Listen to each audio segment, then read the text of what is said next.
je m'appelle Philippe Barré, je suis membre du Comité national d'orientation forêt d'exception et je vais avoir donc le plaisir ou l'honneur ou je ne sais quoi d'animer cette table ronde dont vous avez sous les yeux aussi les participants. Je vais vite les présenter. Donc, de gauche à droite, Michel Adrien, qui est président de l'association des Amis de la forêt de Troncé. Ensuite, Samuel Autissier, qui est le directeur de l'agence territoriale Berry-Bourbonnais, donc en lien avec Troncé. Et puis, Monsieur Gruot, Vincent Gruot, président de l'association des 11 communes, enfin des maires des 11 communes de Bercé. Et puis Julien Bouilly, qui est à la direction générale de l'ONF, directeur adjoint forêt et autre chose, qui est changement climatique. Ah oui, ça a changé. Voilà. Ensuite, nous avons Pierre Sylvestre, qui est le président de l'association d'Arnay-la-Vosges. Et à côté, Timothée Daguineau, qui est chef de projet forêt d'exception à Darnay-la-Vosges. Alors, vous avez vu que notre table ronde a pour titre « Quelle gouvernance pour soutenir la préservation des patrimoines ?» J'ai deux remarques ou suggestions à faire par rapport à ce sujet. La première remarque, c'est la gouvernance. Qu'est-ce que c'est que la gouvernance? Évidemment, j'aurai 1 minute pour en parler.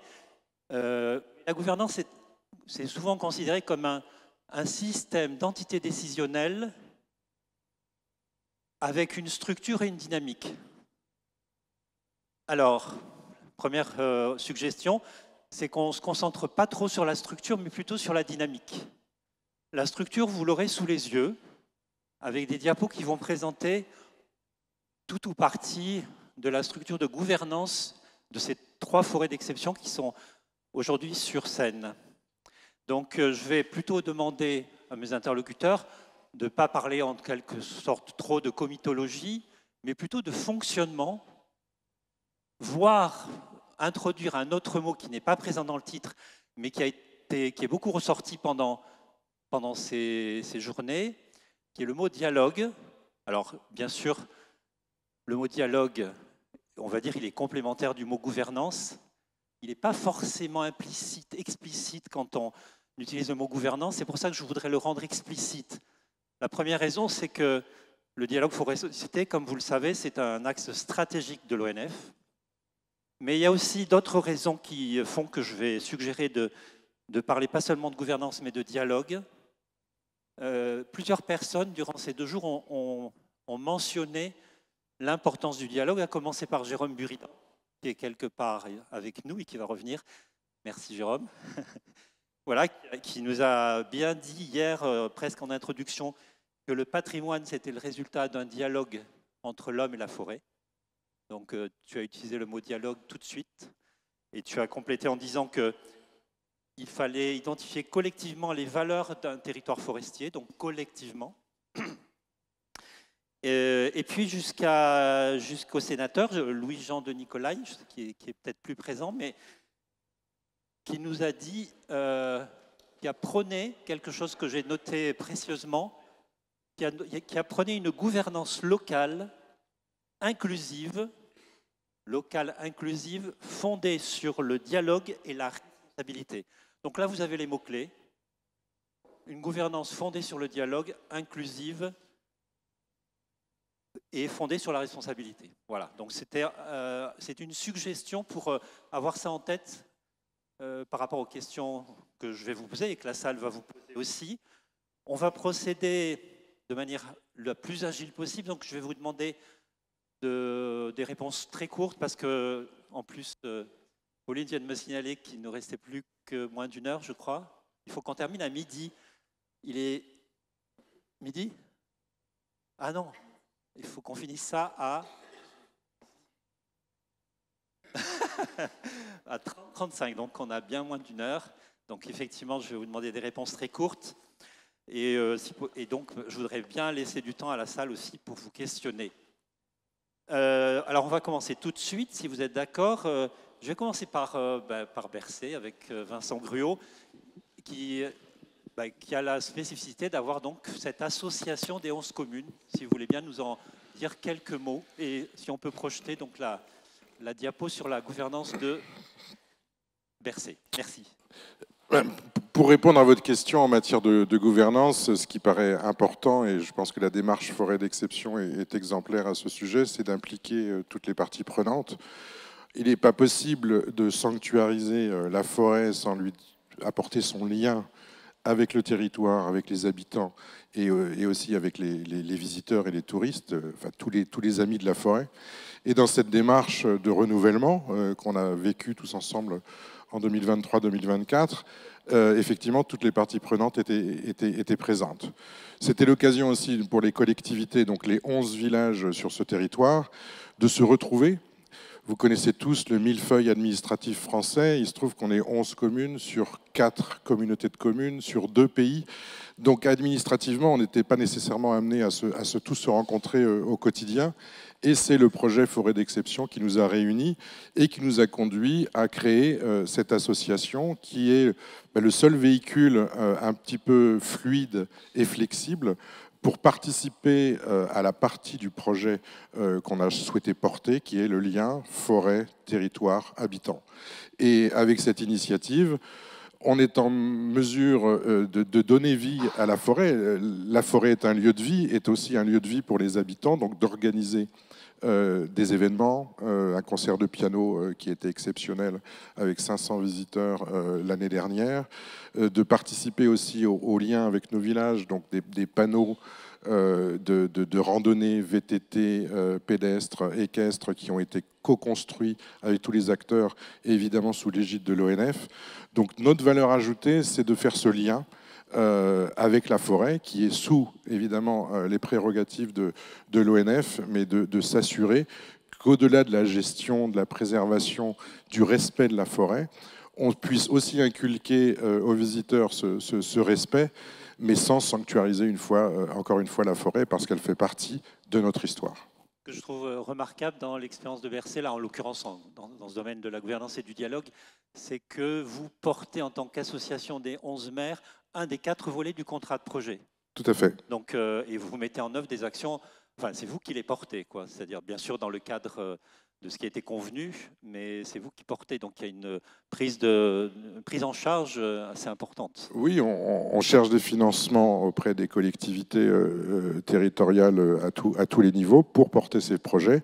Et finalement, les 30 panneaux d'explication aux visiteurs des randonnées ont été financés par notre association et déployés sur nos 11 communes, pour parler de cet exemple. On a d'autres idées, d'autres projets qui sont toujours en lien avec l'ONF. Et c'est aussi pour ça comme l'a rappelé Régis hier soir, on commercialise aussi des produits qui permettent de financer notre association, et toujours avec un lien étroit, pédagogique, avec la forêt, comme le livre de photographie ou le couteau en chêne de Bercé. Merci bien. Je me tourne vers Troncé. Samuel Autissier.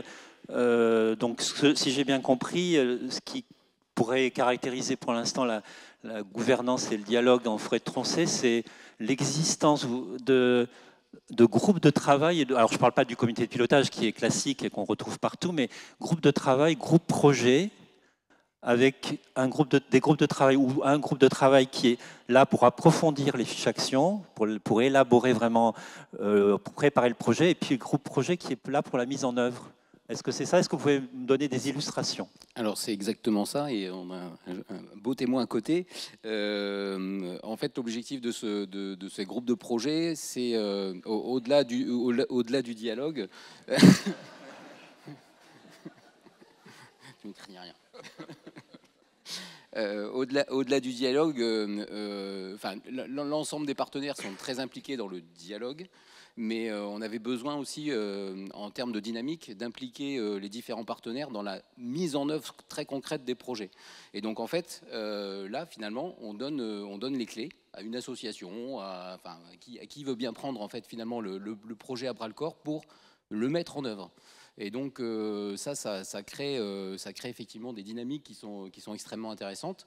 On a différents projets qui ont été menés. Un assez emblématique justement par la Société des Amis de la Forêt de Tronchet qui a pris vraiment à bras le corps un projet de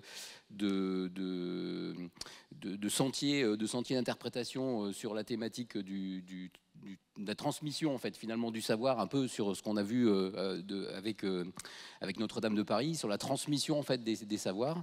Des savoirs liés à la gestion de la forêt, c'est ça? Pardon? Des savoirs liés à la gestion forestière. Voilà, à la gestion forestière et à l'usage du bois en fait, en l'occurrence.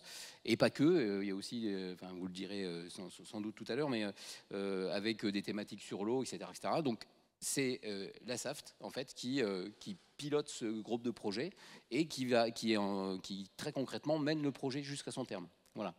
Et donc il y a cet exemple-là, il y a l'exemple d'un observatoire du Bram qui était positionné depuis une dizaine d'années à un endroit et qui se ferme, et donc il a fallu le transférer à un autre endroit. Bon, bah là on a la Fédération des chasseurs qui a pris en partie ça à son compte et qui a travaillé avec l'ONF et bien sûr les techniciens sur place pour imaginer le nouvel emplacement, l'accès, etc., etc. Donc on a une implication en fait finalement qui est assez forte de la part des différents partenaires. Et donc ça crée une dynamique qui est extrêmement intéressante. Voilà. On n'est pas, habituellement, j'allais dire, c'était l'ONF ou la communauté de communes qui était on va dire au pilotage. Et là, c'est un transfert pour justement que les personnes puissent s'impliquer et faire les choses aussi un petit peu à leur main. Voilà. D'accord. Donc, dans le cas de Bercé, on voit que c'est là, en tout cas, on a l'exemple d'une association de communes qui porte un volet du contrat de projet. Dans votre cas, il y a notamment l'association des Amis des Forêts de Tronchet, mais aussi vous parlez de la Fédération de chasse qui porte des actions, qui les prend en charge. Exactement. Je peux passer la parole à Michel Adrien. Adrien ou Adrien? Rien. Rien. D'accord. Rien comme rien. Adrien. Alors Michel Adrien, donc vous, comment vous voyez les choses là comment ça se passe pour vous en tant qu'association des amis? Alors, évidemment, ce qu'a dit Samuel, j'abonde, mais il y a quand même des nuances, et des nuances importantes. C'est que les acteurs que vous avez cités précédemment, que ce soit les 11 communes, que ce soit etc., nous n'avons pas de vocation, sauf cas exceptionnel, à financer des projets. Et donc, dans le cadre du comité de pilotage forêt d'exception, l'ONF et la Comcom, puisqu'en l'occurrence c'est la Comcom chez nous qui est assise au comité de pilotage et qui préside le comité de pilotage, c'est eux qui finalement qui financent, enfin qui vont chercher les financements avec l'ONF pour pouvoir mettre en œuvre les projets. Pour des associations comme nous, la situation est différente, puisque nous, on a une existence depuis 70 ans, mais on essaye de porter des valeurs de défense de la forêt. On s'est beaucoup investi dans la forêt d'exception depuis le début. Et donc, il y a plusieurs choses. Il y a la partie amont, c'est-à-dire tout ce qui va concerner la préparation du contrat de projet, du renouvellement du projet, et puis ensuite son exécution. Alors, dans la partie amont, construction, co-construction, là, je pense qu'il y a un vrai travail où on se met autour de la table, on réfléchit au projet dans les différents domaines, paysagers, environnementaux, même gestion de la forêt. Vous parlez du projet de sentier, là, c'est ça? Donc, comment? Vous parlez du projet de sentier? Non, plus là, généralement. Non, la partie amont. Et après, il y a la partie exécution. Et dans la partie exécution, les choses n'ont pas toujours été, comme l'a dit Samuel. C'est vrai qu'au tout début, le premier exercice du label, on arrivait au comité de pilotage, on nous disait voilà ce qui va se passer, on buvait un café, puis on repartait. Voilà. Après Verdun, donc il y a eu des orateurs qui sont venus expliquer justement qu'on pouvait piloter différemment le comité de pilotage forêt d'exception et impliquer plus les acteurs. Et donc, quand nous sommes tous revenus, le premier comité de pilotage qu'on a vu, que nous avons eu, effectivement, Samuel a dit il faut qu'on fasse évoluer notre gouvernance. Et c'est là où, effectivement, les choses ont évolué. Donc, comme il l'a dit, il nous a confié la conduite d'un groupe de travail sur la réalisation d'un sentier. Donc ça, c'est une bonne chose. Mais c'est vrai que ce n'est pas toujours facile aussi de son côté de trouver des acteurs qui veulent bien s'engager bénévolement pour pouvoir prendre en charge des projets. Surtout quand ce sont des projets un peu significatifs, soit en termes de volume de travail à réaliser, soit de montant, enfin l'un en général va avec l'autre. Et donc c'est pour ça que c'est parfois un peu difficile pour les acteurs décisionnaires de quelque part de sous-traiter la conduite d'un projet pour se dire bah, on est sûr qu'on va arriver au bout parce qu'on a quand même des obligations de résultat. Voilà. Donc, bon, je pense que maintenant, l'ONF connaît bien notre association. Il sait que nous sommes des gens sérieux et si on s'engage, on va au bout de notre engagement. Donc, on ne va pas déserter au milieu.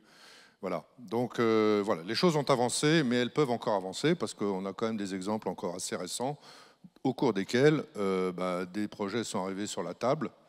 Et là, tout le monde découvrait qu'il y avait un nouveau projet sans qu'on en ait vraiment beaucoup parlé avant. Voilà. Alors voilà. Peut-être on reviendra là-dessus voilà. dans la deuxième partie. Peut-être. Donc il y a des voies de progrès. Voilà. Et Dieu merci. Sur les voies d'amélioration, oui, on va y revenir. Voilà. En deuxième partie, oui. C'est pas pour rebondir par rapport à ça, mais c'est juste par rapport au cadre financier et technique. En l'occurrence, dans le cadre des groupes de projets, en fait, il y a déjà un cadre financier et le cadre technique qu'on assure et réglementaire en fait qu'on assure nous au ONF et le cadre financier apporté en partie par la communauté de communes et l'ONF. Il y a un cadre de travail, c'est-à-dire que le groupe de projet c'est qu'il travaille dans un budget et doit mener ce travail-là. Ce qui n'empêche pas, à un moment donné, d'avoir des options en disant, ben voilà, on peut avoir une option environnementale et on peut peut-être aller chercher un mécène ou quelque chose pour valider cette option. C'est toujours possible. Mais en tout cas, il y a un cadre de travail au départ. Voilà. Merci beaucoup. Alors maintenant, on continue notre voyage vers l'Est, jusque dans les Vosges, ou à Darney-la-Vosges, avec...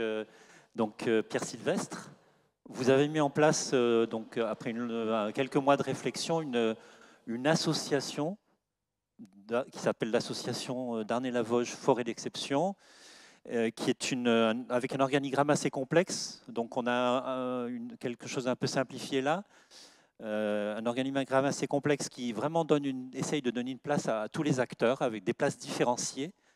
Vous pouvez nous expliquer quels sont les principes qui ont guidé la création de cette association? Bien, bonjour à tous. Si vous le permettez, je voudrais déjà saluer et remercier nos amis de Bercey pour leur accueil chaleureux. Donc, c'est peut-être un prémisse pour les prochaines assises en Martinique. Je ne sais pas si c'est dans les tuyaux, mais bon, on veut bien...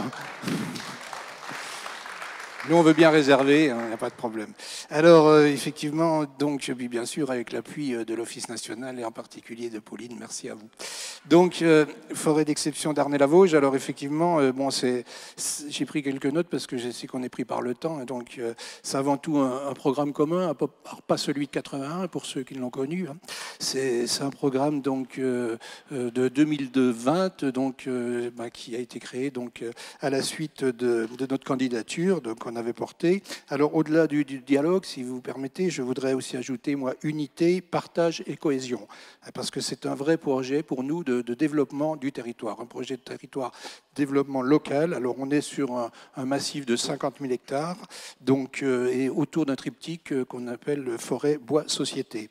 Alors, ce projet, ce programme, il a été porté donc par toutes les forces vives du territoire. Voilà, c'est vraiment un projet de cohésion et d'unité, pas nationale, mais territoriale. Voilà, donc on est dans un territoire rural, très rural, puisque parfois même on nous taxe d'hyper-ruralité. Alors bon, c'est pas un défaut, hein, on sait aussi le transformer en avantage et en atout. Et on a une population très faible, hein, puisqu'on a un territoire où on a une moyenne de 47 habitants au kilomètre carré, qui va des fois même avec des excès bas jusqu'à 12 habitants au kilomètre carré, hein, sur la partie la plus à l'est. Donc, bon, je prends l'exemple de ma commune, puisque je suis maire aussi d'une commune qui s'appelle Montureux-sur-Saône, et donc on a 2000 hectares, un territoire de 2000 hectares, dont un tiers de forêt pour moins de 1000 habitants. Donc vous voyez qu'on a de l'espace et on a les moyens encore encore d'accueillir bien nombreux publics. Donc ce projet, bien sûr, il a été porté par l'Office, l'Office national des forêts, que je remercie, que je salue, toutes les personnes qui ont participé à cette belle aventure. Et je voudrais saluer et remercier Denis Dagneau, qui était à l'époque le directeur départemental des Vosges, donc qui a lui lancé ce projet avec Stéphanie Rossant, qui doit aussi un nom qui doit aussi faire écho ici, donc qui était donc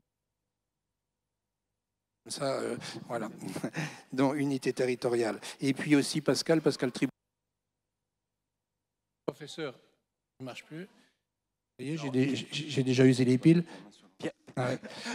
Vous avez vu, vous m'avez dit de ne pas hésiter. Voilà. Donc Pascal Tribouleau, qui est professeur émérite donc à l'école de l'université Bois d'Épinal, donc l'ENSTIB, et qui est aussi vice-président de FIBOIS Grand Est.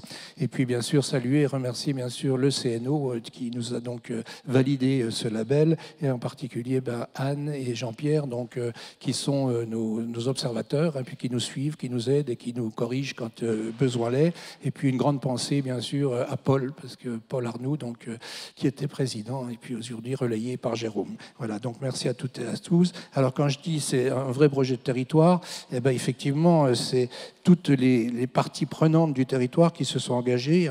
Alors, oui, c'est pas que les élus. C'est pas que les élus. Enfin, c'est surtout au départ donc les élus. Alors, on a eu dans un premier temps le soutien de la préfecture, ça c'est important, et surtout de Madame la préfète qui a suivi, piloté ce projet pendant toute la campagne, la campagne de candidature. On a eu ensuite, et puis bien sûr, Madame la préfète très impliquée. Vous savez, quand on veut développer un territoire, il ne faut pas attendre des autres, il faut les faire émerger de la base, et ensuite on est soutenu, il n'y a pas de problème. Ensuite, nos parlementaires, on a deux sénateurs qui ont suivi ce projet. Je vais comme vous l'avez autorisé à vous recadrer, est-ce que sur les principes qui ont guidé la création de cette association, est-ce que vous avez d'autres? Vous nous avez donné 3 principes, je crois, au début. Oui. Est-ce que vous voulez ajouter d'autres éléments? Parce que sinon, Timothée ne va plus avoir le temps de parler. Si. Alors qu'on a dit, c'est vraiment un projet, voilà, tous les élus, l'ensemble du territoire. Aujourd'hui, la preuve en est, c'est que pour m'accompagner, il y a ici Manon Deliot, donc, qui est conseillère régionale de la région Grand Est et qui a aussi soutenu et porté ce projet jusqu'au bout. La preuve, c'est qu'elle est là aujourd'hui pour nous accompagner. Et puis, bien sûr, tout le monde associatif, parce que qui aussi très diversifié. On a pu voir même associer parfois oiseaux nature avec des chasseurs. C'est pas facile, mais on y arrive quand même. Quand on a réalisé 46 réunions, donc importance dont vous parliez tout à l'heure du dialogue, et surtout retenir et puis écouter et surtout entendre ce que les gens ont à dire. On a réuni plus de 400 personnes dans une période qui était pas très facile, puisque vous vous souvenez qu'on avait tous les masques là, parce qu'il y avait une épidémie dans le territoire, pas que d'ailleurs. Et puis donc c'est à partir de ces éléments-là, on a rencontré des personnes de tout horizon, de tout bord, puisque notre projet il porte sur l'économie, sur le tourisme, sur la santé, sur l'éducation, sur l'environnement. Donc on a rencontré des personnes en tout genre et qui sont venues pour s'instruire et s'investir dans notre programme. Merci beaucoup, Pierre. Timothée Daguino, donc. Est-ce que vous voulez bien nous en dire un peu plus sur... parce que ce que j'ai compris, c'est qu'il y avait différents niveaux d'implication, depuis l'information-consultation jusqu'à la codécision. Est-ce que vous pouvez juste nous expliquer un peu cet aspect-là? Alors, avant qu'il parle, je voudrais vraiment le remercier. Non, mais le remercier parce qu'il fait un boulot fabuleux. Alors, je lui dis toujours, il a la chance, il est jeune, et comme il travaille beaucoup, il va accumuler des heures dans un compte épargne-temps et il va être en retraite très tôt. Je suis pas sûr. Donc, pour expliquer un peu le fonctionnement de Darney-la-Vosges, ça fait en tout, quand on cumule, 204 acteurs qui travaillent ensemble, 83 propriétaires de forêts labellisés, et tout le reste, c'est des associations représentant des usagers, associations de protection de la nature et de l'environnement, associations de mise en valeur du patrimoine. Ce qui les relie tous, c'est l'ambition qu'il y a dans cette forêt d'exception. Développer la Vosges autour de la forêt et du bois, tout en préservant son cadre de vie. Et quand on parle de développer la Vosges autour de la forêt et du bois, c'est d'utiliser la forêt, patrimoine naturel, qui aussi abrite un patrimoine historique, qui est un support pour les usages, le bois Donc on sort le bois de la forêt et on l'utilise comme valeur ajoutée sur le territoire, tout en préservant le cadre de vie, c'est-à-dire dans l'opération de développement, il ne faut pas qu'on abîme les atouts de ce territoire qui sont la forêt et son espace encore préservé. C'est ça qui fait le lien entre tous ces acteurs-là. Et après, sur le reste, il faut discuter pour mettre en place des actions. Donc pour pouvoir discuter, il faut avoir un cadre de dialogue, être clair, qui décide, qui propose, comment on travaille ensemble et sur quoi. On a le contrat de projet, 16 actions réparties en 3 axes, forêt, bois, société. Il y a environ 5 ou 6 actions par axe. Donc la répartition est assez homogène. Quand on regarde les acteurs, on voit 81 communes, l'ONF, le conseil départemental, ces 83 propriétaires sont propriétaires des forêts labellisées et ils sont plutôt volontaires pour être les porteurs des actions qui vont faire avancer le projet. On a le contrat de projet avec des fiches actions et on a des petits projets locaux ou des projets à l'échelle du territoire qui viennent se raccrocher à chacune des fiches actions ou des fois à plusieurs et qui font avancer le territoire. L'important, c'est d'atteindre l'ambition qui relie tout le monde. Justement, ces petites actions dont vous parlez, elles sont co-construites, si j'ai ça. compris. Donc, il y a 2 niveaux. Il y a le niveau où on pilote la forêt d'exception. En fait, notre association, c'est un couteau suisse. Elle nous permet de tout faire sur la forêt d'exception. Piloter, promouvoir, créer du lien avec des autres partenaires extérieurs, organiser les choses en signant des conventions, et puis à l'intérieur, fournir le cadre du dialogue. Qui décide et qui propose. L'idée, c'est de pouvoir orienter la forêt d'exception et de mener les projets locaux avec les mêmes acteurs. Donc, comment ça fonctionne? On regarde un peu de quoi chacun a besoin. Les porteurs de projets potentiels, c'est-à-dire les 83 propriétaires de forêts labellisées, plus des partenaires qui sont prêts à mettre des moyens financiers ou humains pour faire avancer ce projet. Eux, ils ont envie de s'investir dedans, de porter des projets, mais ils ont envie d'avoir la main sur ce qui se passe. Ils n'ont pas envie de se retrouver pris. C'était ça leur crainte. Donc on se dit, OK, eux, c'est plutôt ceux qui vont décider. Et à côté, on a tous les partenaires qui se sont, enfin les acteurs qui se sont impliqués dans la concertation au moment de la candidature. Eux, ils ne recherchent pas forcément à porter la responsabilité du projet. Par contre, ils recherchent plutôt de l'influence, c'est-à-dire d'avoir un impact sur la conduite du projet, de la forêt d'exception globale et des projets locaux. C'est pour ça qu'on a fait 2 niveaux.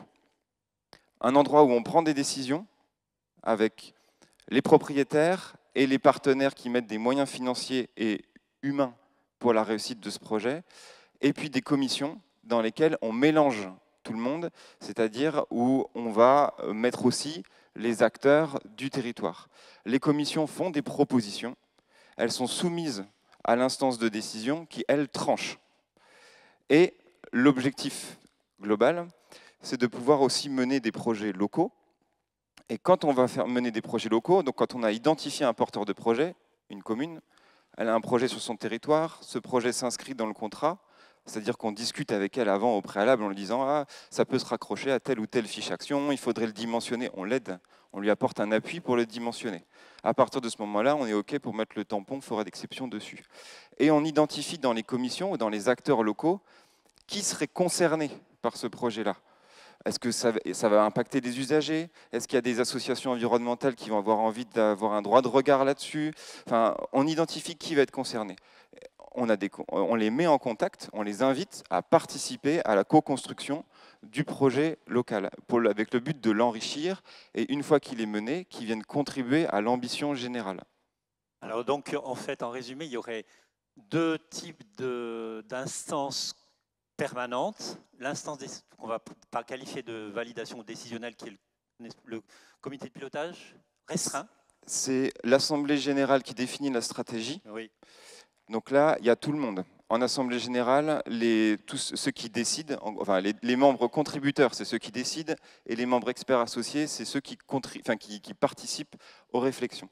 Les membres contributeurs ont un droit de vote en Assemblée générale, pas les autres. Par contre, ils ont le droit d'avoir une prise de parole.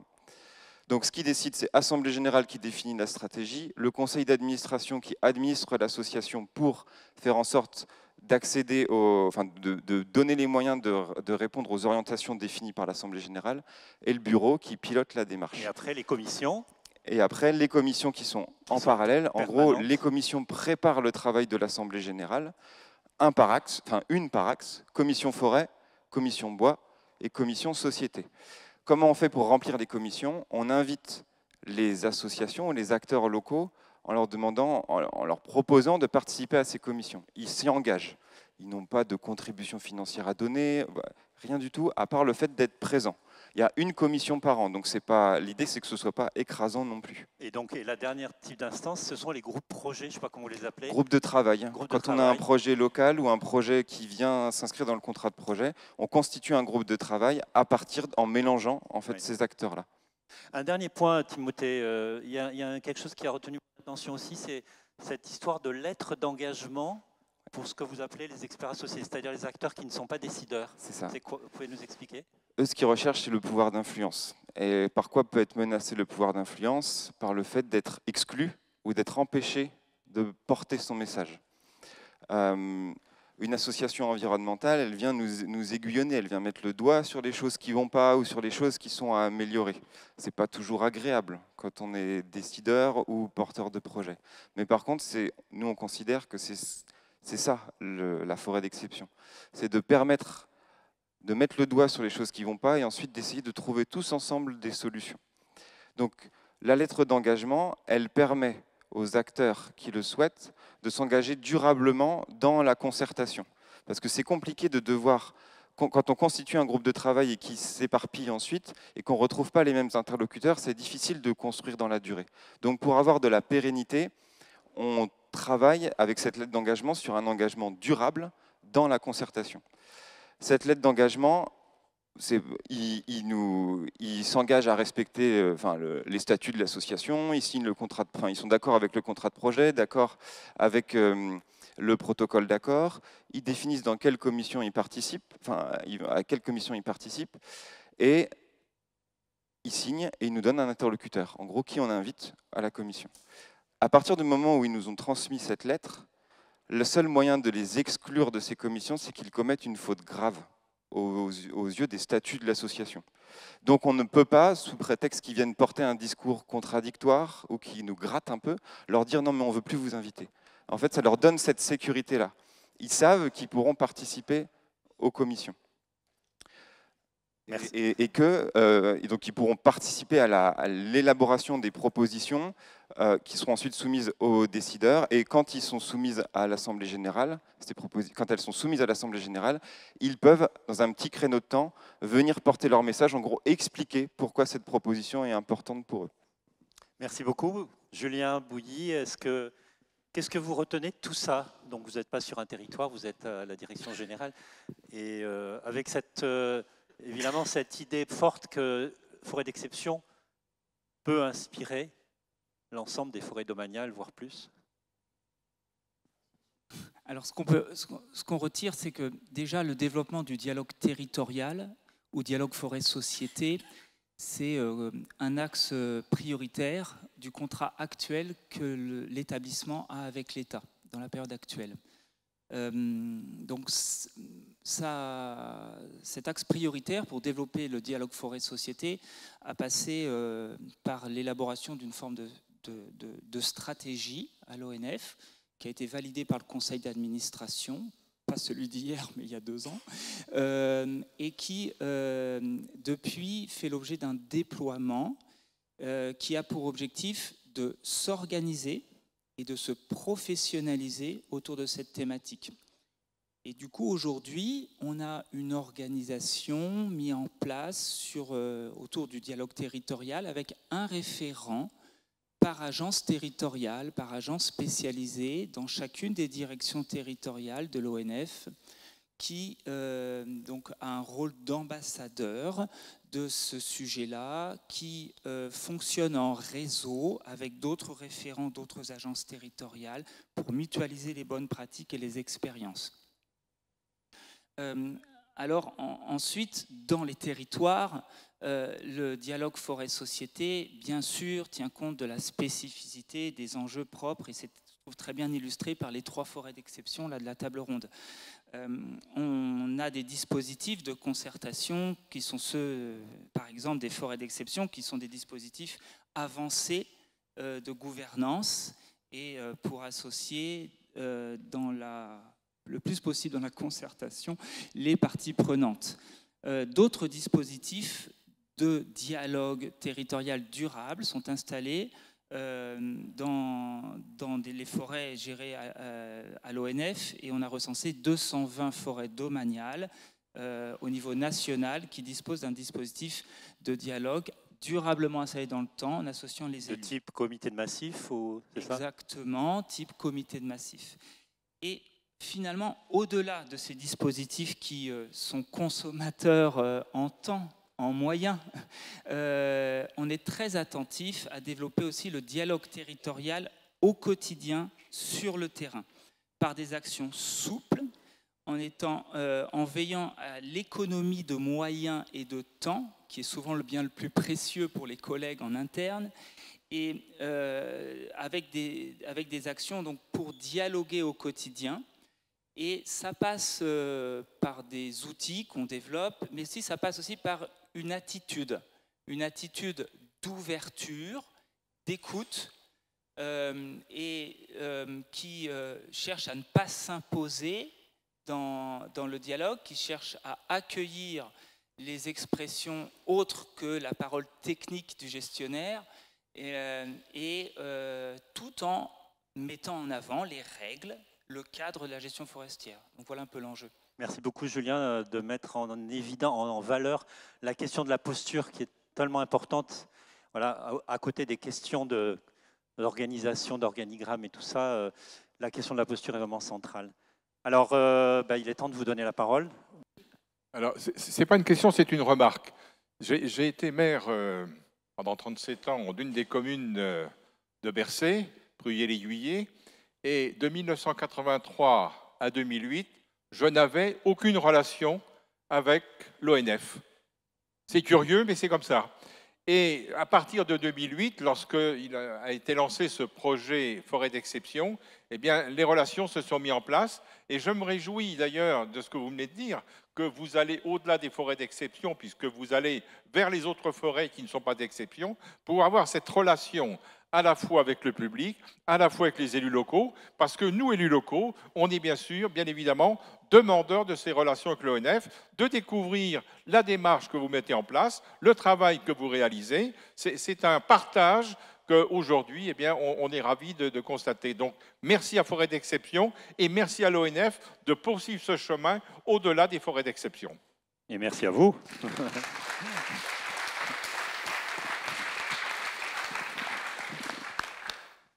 Merci pour vos éclairages et présentations.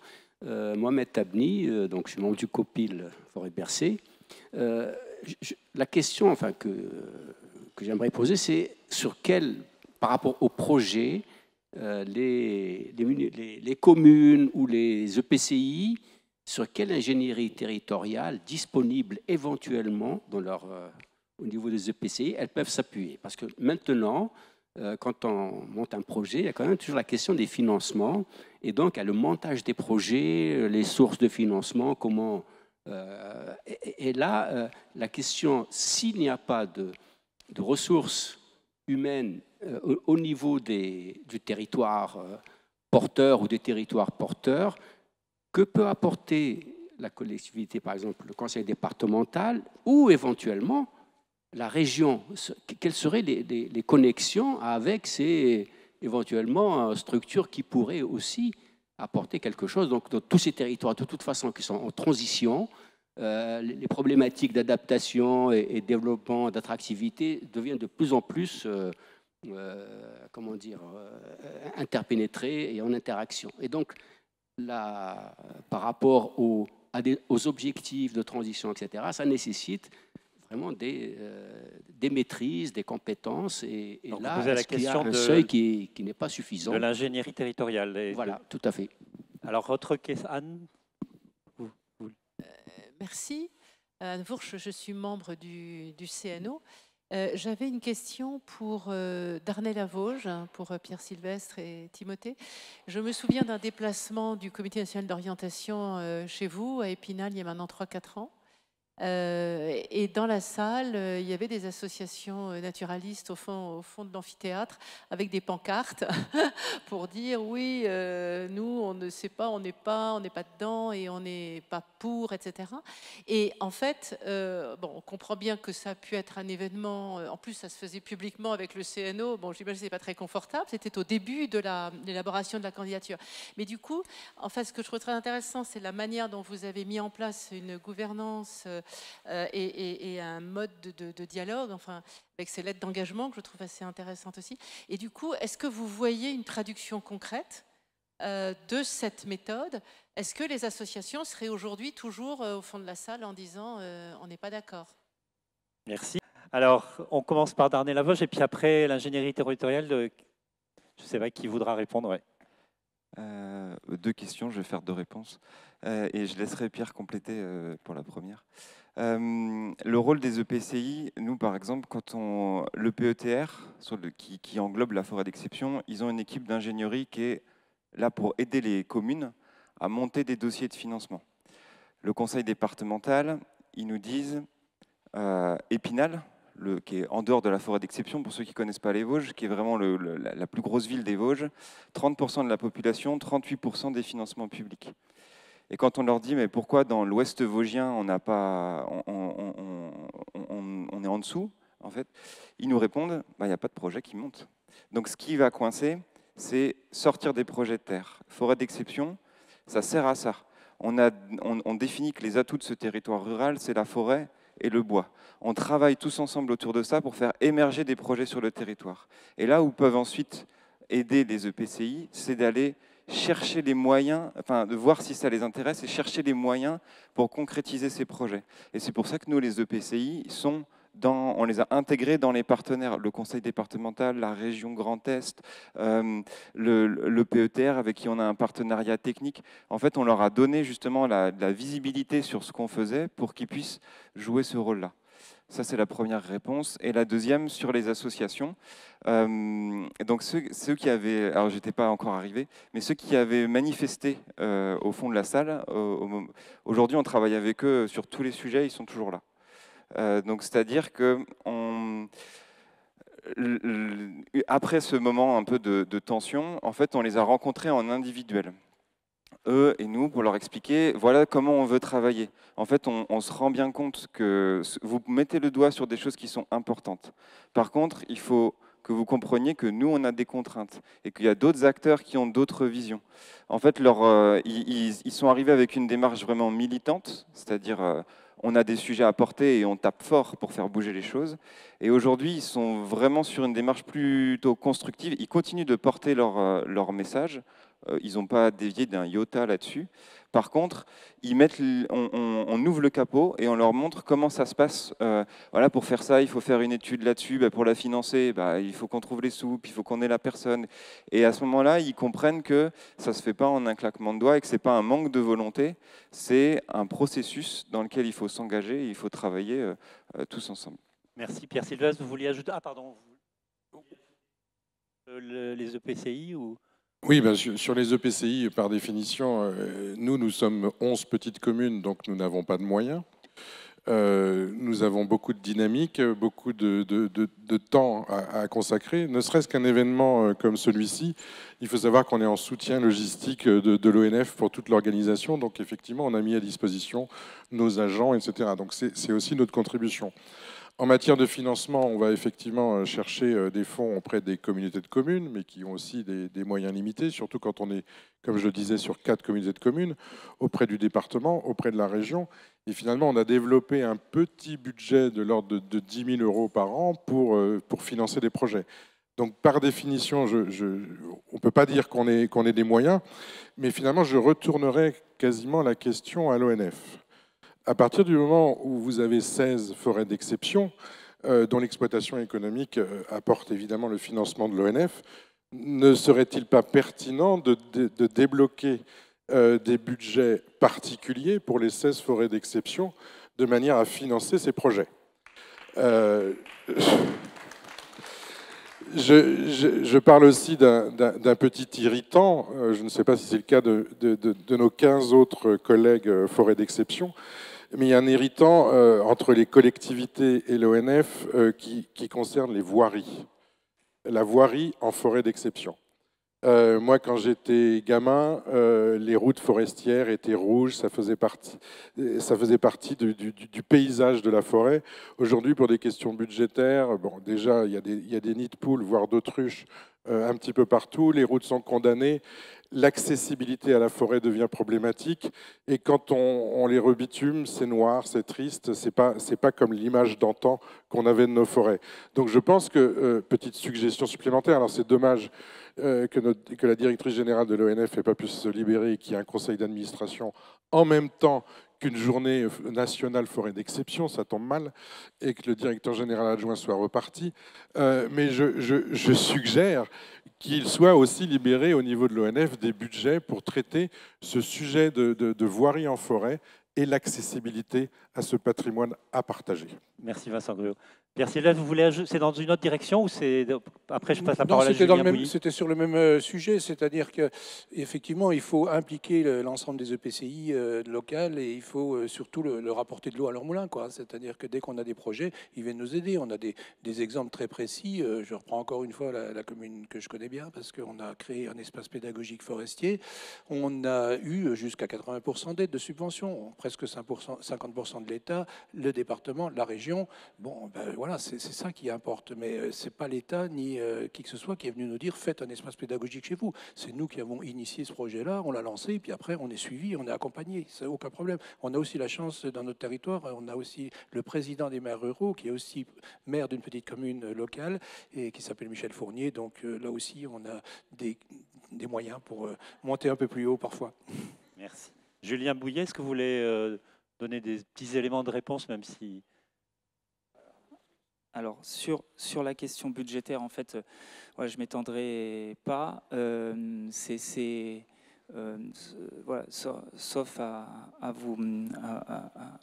préciser que l'ONF dégage un résultat positif depuis 3 ans, et c'est une demande de l'État que de veiller à dégager un résultat positif, à participer au désendettement de l'établissement dans la situation budgétaire qu'on connaît actuellement. Mais finalement, un petit peu comme le disait M. Sylvestre, on a des actions dans le dialogue territorial qu'on cherche à développer en partenariat pour des financements aussi partagés auxquels contribuent les collectivités territoriales. Et vous citiez les espaces pédagogiques forestiers, qui sont quelque chose qui est développé dans les forêts d'exception, qui permet à des enseignants de sortir leur classe en autonomie en forêt sur la base d'un livret pédagogique établi avec l'éducation nationale, donc qui aussi est souple sur le terrain. Il y a un sentier qui est avec des arrêts préidentifiés, mais ça peut être souple et peu coûteux. D'autres actions sont peu coûteuses, qui sont développées dans les forêts d'exception, dont on s'inspire dans la gestion courante des 1400 forêts domaniales et 15 000 forêts des collectivités, ou en tout cas qu'on essaie de promouvoir, comme le martéloscope grand public qui est mis en place dans certaines forêts d'exception, qui permet en fait au grand public aussi de partager le regard du gestionnaire forestier au moment des activités pour sélectionner les arbres à récolter ou à préserver vis-à-vis de la biodiversité. Ou encore, on a des actions qu'on cherche à développer encore dans un souci d'économie de temps et de moyens pour faire participer le citoyen, développer le bénévolat citoyen aussi dans les forêts publiques. Il y a des personnes qui cherchent à s'engager aux côtés de l'ONF. Et on a des personnes, voilà, on a un projet qui est en cours de mise en place, testé sur la forêt de Troncé, de façon avec succès, qu'on cherche à développer pour également s'adresser aux citoyens dans le cadre de notre dialogue territorial. Oui, ce que vous voulez dire, c'est qu'en dehors même de forêt d'exception, l'ONF finance des actions qui contribuent à ce dialogue forêt-société, en fait. On porte des actions dans ce sens-là. Michel Adrien, tout à l'heure, je vous ai un peu promis de vous revenir vers vous sur les points d'amélioration. On va bientôt clôturer cette table ronde parce que je pense que... Voilà. Mais je voudrais quand même tenir ma promesse. Vous vouliez peut-être dire des choses sur comment faire mieux dans le futur. Oui, merci, j'aime bien les gens qui tiennent leurs promesses. C'est pas le cas de tout le monde. Je ne vois pas à qui vous pensez. Oui, alors dans les sujets d'amélioration, au fond, Forêt d'Exception, depuis le début, c'est un formidable booster, un accélérateur d'amélioration collective. Donc mon propos, il est sur la gouvernance, sur tous ces sujets-là, il est extrêmement positif. Mais si on parle que des trains qui arrivent à l'heure, l'accélérateur, il ne sert à rien. Donc il faut aussi parler des trains qui sont encore en gare et peut-être des trains qui démarrent. Voilà. Donc au fond, les trains qui sont encore en gare, pour lesquels on peut faire des choses, c'est que aucun projet ne devrait arriver sur la table qui n'ait fait l'objet d'une pré-discussion, d'une espèce de pré-réflexion collective pour ensuite pouvoir en discuter, savoir qui va l'organiser, voilà. Surtout quand en plus ce sont des projets qui sont apportés par des organismes extérieurs qui ne font pas partie du comité de pilotage, comme par exemple le conseil départemental qui veut un projet d'une nature ou d'une autre. Et donc forcément ça crée une problématique. Voilà. Et puis dans les trains qui ont commencé à partir et qui sont le résultat de Forêt d'Exception, nos forestiers, depuis aussi loin qu'on peut remonter dans leur pratique, avaient pour habitude de rédiger leur plan d'aménagement de manière autonome, dans un conclave bien fermé, où ils ne parlaient qu'entre eux de ces choses-là. Eh bien, aujourd'hui, il y a un train qui démarre à Tronchet, c'est qu'on va renouveler le plan d'aménagement et la direction de l'agence Berry-Bourbonnais a décidé d'embarquer avec elle un certain nombre d'autres acteurs, non pas pour faire leur travail, parce que ce sont eux les professionnels. Nous, on n'est pas des professionnels Moi, je ne suis pas un professionnel de la filière bois et encore moins de la culture, de la futée régulière ou pas. Mais en revanche, je peux avoir un regard extérieur, un regard sociétal, un regard forêt d'exception, un regard un peu différent. Aussi un regard porté par d'autres acteurs qui ne sont pas toujours présents. Alors, il y a les chasseurs, mais il y a plein d'autres associations aussi qui sont un peu sous-représentées parce qu'elles n'ont pas beaucoup de personnes à mettre. Hein. C'est toujours pareil, il faut trouver de la ressource humaine. Hein. Et donc, on peut aussi porter leur parole. Donc voilà, dans les voies d'amélioration, il faut essayer de faire partir tous ces trains qui sont un peu en gare de triage et qui, voilà. Mais je sais qu'il y a quand même une volonté générale de faire partir ces trains. Ce qui est compliqué, c'est peut-être de les mettre en route. On a un peu perdu la clé ou le mode d'emploi, mais en tout cas, on a envie que ça démarre. Alors, si je reformule à ma manière, ce que vous invitez Forêt d'Exception et l'ONF en général à renforcer le volet co-construction, en fait. Oui, parce que dans co-construction, on y met un peu ce qu'on veut. Hein. Parfois, les mots sont creux. Donc, il faut les remplir de choses concrètes. Ouais. Et puis, dans co-construction, vous savez, parfois, il y a l'image des gens de la DDT au bord de la route. Ils sont 4, il y en a un qui te creuse et puis les 3 autres regardent. Donc ça, c'est de la co-construction, mais c'est pas très efficace. Bon, merci pour vos images. donc là, l'objet, c'est pas ça. C'est vraiment de co-construire et d'être 4 dans le trou à creuser. Ouais. Voilà. Alors après, ça n'empêche pas qu'il y en ait un qui sort du trou pour réfléchir à la stratégie, hein, parce qu'on peut creuser, mais jusqu'où, hein, donc il y a un moment, il faut s'arrêter. Bon, merci beaucoup à tous les 6. Je suis obligé d'arrêter. Beaucoup.